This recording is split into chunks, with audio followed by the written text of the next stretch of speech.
शुरू करें। सभी पत्रकार बंधुओं को नमस्कार। आज इस पत्रकार वार्ता के माध्यम से मैं पूरे देश को यह बताना चाहता हूं कि इन्फोर्समेंट डायरेक्टरेट यानी कि ईडी कैसे इन्फोर्सिंग डिक्टेटरशिप बन गया है, कैसे तानाशाही पूर्ण रवैया अपनाए हुए है, इसका एक एक करके आपके सामने आज खुलासा करूंगा। ईडी जो देश की सबसे ताकतवर जांच एजेंसी के रूप में आप सबके सामने प्रस्तुत की जाती है, वो किस तरह से जांच करती है, किस तरह से लोगों को प्रताड़ित करती है, किस तरह से उनके परिवारों को प्रताड़ित करती है, और तो और जिसके कारण आज मैं ये पीसी कर रहा हूं। एक व्यक्ति को कहा गया, तेरी बेटी कॉलेज कैसे जाएगी हम देखेंगे। बेटी को धमकी, पत्नी को धमकी, बूढ़े मां बाप को धमकी, मारना, पीटना, प्रताड़ित करना, और उसके बाद जबरन बयान लेना। यह मैं नहीं कह रहा हूं, यह न्यायालय के सामने उन लोगों के बयान हैं जिनसे जबरन मारपीट करके उनके परिवारों को धमकी देकर उनसे बयान लिया गया। और मैं एक एक करके नाम पढ़ रहा हूं। यह पहला नाम है चंदन रेड्डी का। यह चंदन रेड्डी हाई कोर्ट में पिटीशन करते हैं, माननीय उच्च न्यायालय में याचिका दाखिल करके ये बताते हैं कि ईडी ने इनको मारा, इनको पीटा, इनके परिवार को धमकी दी और कहा जैसा हम कहते हैं वैसा लिख, वरना तेरे परिवार का वो अंजाम करेंगे तू कहीं मुंह दिखाने लायक नहीं रहेगा। ये सारी बातें इसने लिखी। और इतना ही नहीं, इस चंदन रेड्डी को इतना पीटा गया, इतना मारा गया, इतना मारा गया कि इसके दोनों कान के पर्दे फट गए। दोनों कान के पर्दे फट गए। मार मार के, प्रताड़ित करके ईडी का जो हिटलर शाही का गैस चैंबर है, मैं कहूंगा, वहां पर 3rd डिग्री टॉर्चर इस व्यक्ति को देकर जबरन इससे साइन कराया गया। और उसके बाद जब यह व्यक्ति कोर्ट में जाता है तो अपने सारे दुखड़े माननीय न्यायालय के सामने इसने बयान किए। कैसे इसका बयान लिया गया ईडी में, कैसे इसका बयान लिया गया ईडी के अंदर। और यह इस व्यक्ति की डॉक्टरी जांच है, जो डॉक्टरी जांच की कॉपी मैं अभी आपको दूंगा। ये दोनों डॉक्टरी जांच ये कहती है कि चंदन रेड्डी को मार मार के उसके कान के पर्दे फाड़ दिए गए, उसको सुनाई नहीं दे रहा है। ये डॉक्टरी की जांच आपको देता हूं। ऐसे कर रही ईडी इन्वेस्टिगेशन। पहला आदमी चंदन रेड्डी, दूसरा अरुण पिल्लई। अरुण पिल्लई वो शख्स है जिसकी पत्नी को, बेटी को, परिवार को धमकाया गया, डराया गया। ईडी ने बयान लिया और बयान लेने के बाद यह शख्स कहता है, न्यायालय में लिखकर देता है, माननीय न्यायालय के सामने कहता है, मुझसे जबरन झूठा बयान ईडी ने लिया, मुझसे जबरन झूठा बयान ईडी ने लिया। अरुण पिल्लई। तीसरा व्यक्ति समीर महेंद्रू। समीर महेंद्रू, इसकी पत्नी को बुलाकर गिरफ्तार करके रखा गया, धमकाया गया, डराया गया, परिवार को प्रताड़ित किया गया। झूठा और जबरन बयान ईडी के द्वारा लिया गया। ईडी ने झूठा और जबरन बयान समीर महेंद्रू से लिया और इसने किसी और के सामने नहीं, माननीय न्यायालय के सामने, माननीय न्यायालय के सामने समीर महेंद्रू ने लिख कर दिया कि जज साहब, हमसे तो जबरन झूठा बयान लिया गया। समीर महेंद्रू। तीसरा नाम चौथा नाम भूषण बेलगावी।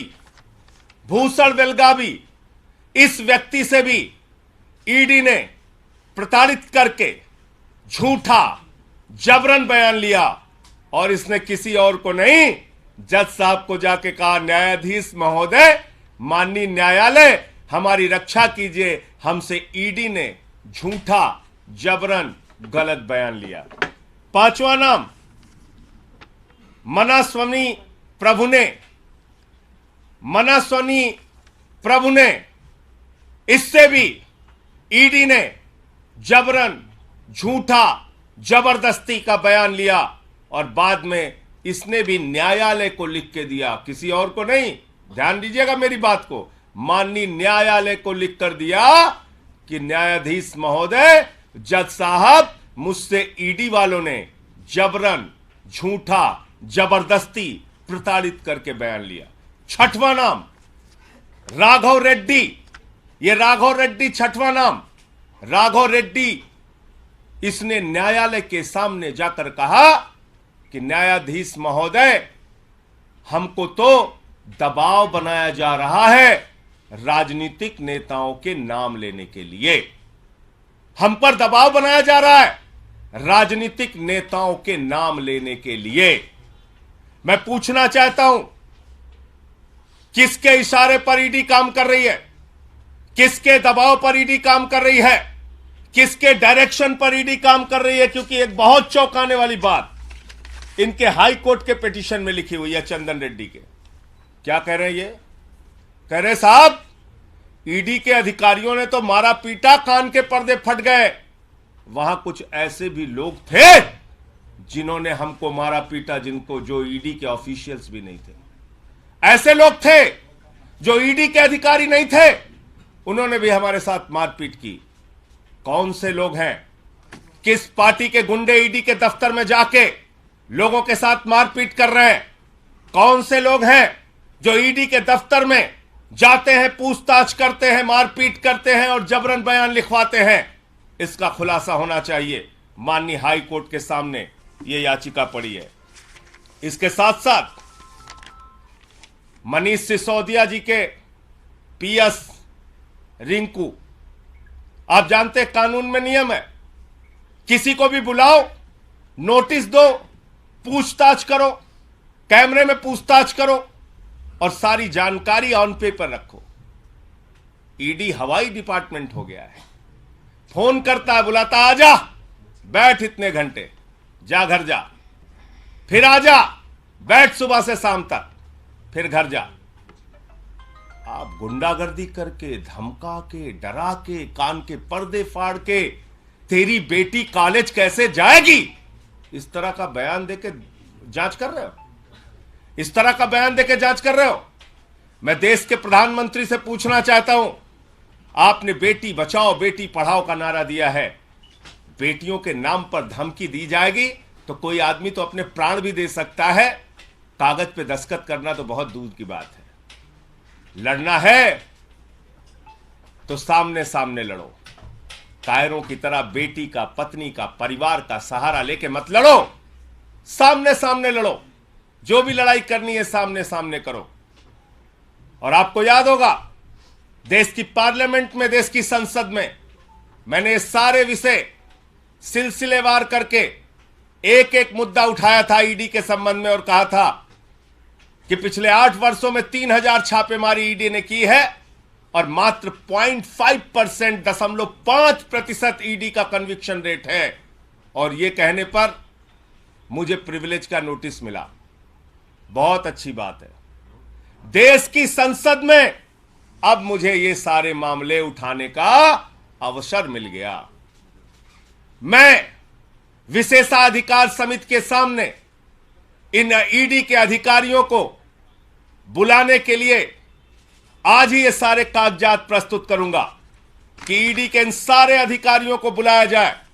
विशेषाधिकार, संसद की विशेषाधिकार समिति के सामने मैंने जो मामला पार्लियामेंट में उठाया था, उन आरोपों को ये सारे कागजात 100%, मैं तो कहूंगा 100% से ज्यादा सिद्ध करते हैं कि ईडी राजनीतिक दबाव में जबरन झूठा मामला बनाती है, सरकारों को बदनाम करती है, सरकारों के ऊपर झूठे आरोप लगाती है।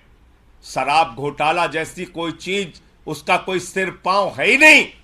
जिन लोगों के जबरन बयान लेकर ईडी ने ये सारे मामले बनाए हैं, वो तो न्यायालय के सामने जाकर कह रहे हैं, हुजूर हमें तो मारा जा रहा है, हमारे तो कान के पर्दे फाड़ दिए जा रहे हैं, हमारे परिवार पे दबाव बनाया जा रहा है, हम पे दबाव बनाया जा रहा है और झूठे बयान लिए जा रहे हैं।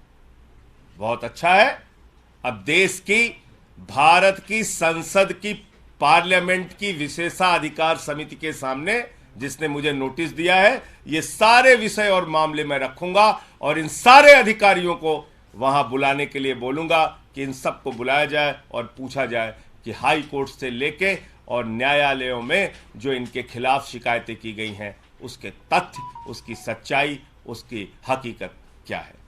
मुझे इतनी बात कहनी थी। आपका कोई मुद्दा हो, कोई बातचीत हो, कोई सवाल हो तो। जिन लोगों ने पेटिशन लगाई है, क्या वो सभी आरोपी जो हैं आबकारी नीति से जुड़े हुए हैं या अन्य अन्य मामलों में भी हैं? ये सारे आबकारी नीति के जो बयान लेकर झूठा मामला ईडी खड़ा कर रही है, ये उससे संबंधित है। ये सारे मामले जो आप लोगों को बताया जाता है, घोटाला घोटाला घोटाला, उस घोटाले में कितना गड़बड़ झाला है, ये सारे बयान इस बात को साबित करते हैं। ये सारे बयान, ये सारी मेडिकल रिपोर्ट, ये हाई कोर्ट की याचिकाएं इस बात को साबित करती है कि घोटाला जैसी कोई बात नहीं। दरअसल गन पॉइंट पे, कान के ऊपर कनपट्टी पे बंदूक लगाकर ईडी, हिटलर के गैस चैम्बर में पूछताछ करके ईडी, ये सारा कुछ मामला झूठा और बेबुनियाद बना रहा है।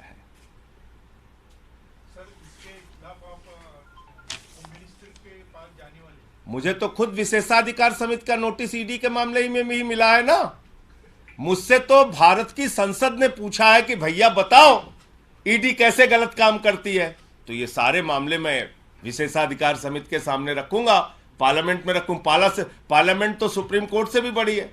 अब इन अधिकारियों को वहां बुलाया जाए और इनसे पूछा जाए कि कान के पर्दे कैसे फाड़ रहे हैं, कैसे कह रहे हैं कि तेरी बेटी कॉलेज नहीं जाने पाएगी।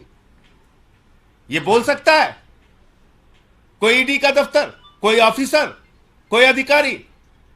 ईडी के दफ्तर में कैसे बिना नोटिस के किसी को बुलाया जाता है? ईडी के दफ्तर में कैसे ईडी के अधिकारियों के बगैर कोई व्यक्ति पहुंच के मारपीट कर रहा है? ये छोटे आरोप है क्या? और ये हाई कोर्ट की याचिका है और ये डॉक्टरों की मेडिकल रिपोर्ट है चंदन रेड्डी के मामले में। ये सारे कागजात मैं अभी आपको उपलब्ध करा दे रहा हूं, और किसी का कोई प्रश्न हो तो पूछ सकता है। आपको लगता है कि मनीष सिसोदिया के मामले में भी इस तरीके की हरकतें ईडी कर सकती है जिस तरह का आरोप आप लगा रहे हैं?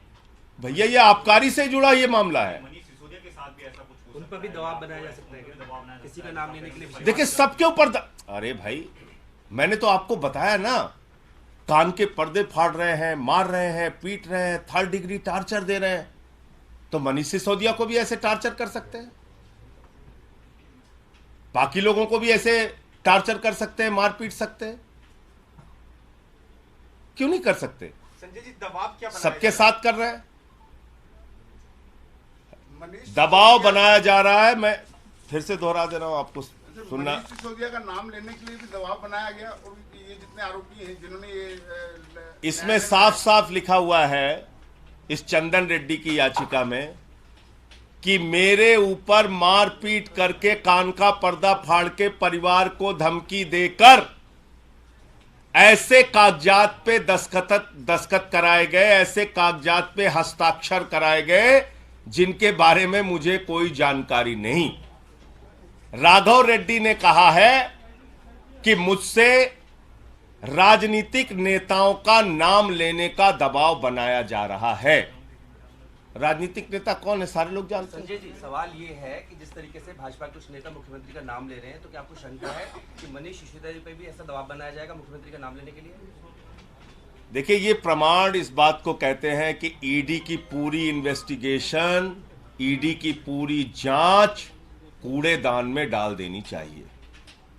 ये सारे आरोप, ये सारे कागजात न्यायालय के सामने इनके द्वारा दिया गया आवेदन, इनकी याचिकाएं चिल्ला चिल्ला के ये कह रही हैं कि ईडी झूठा, फर्जी, बेबुनियाद मुकदमा दिल्ली सरकार को बदनाम करने के लिए, केजरीवाल जी को और आम आदमी पार्टी को बदनाम करने के लिए बना रही है। ये सारे कागजात चिल्ला चिल्ला के कह रहे हैं। धन्यवाद।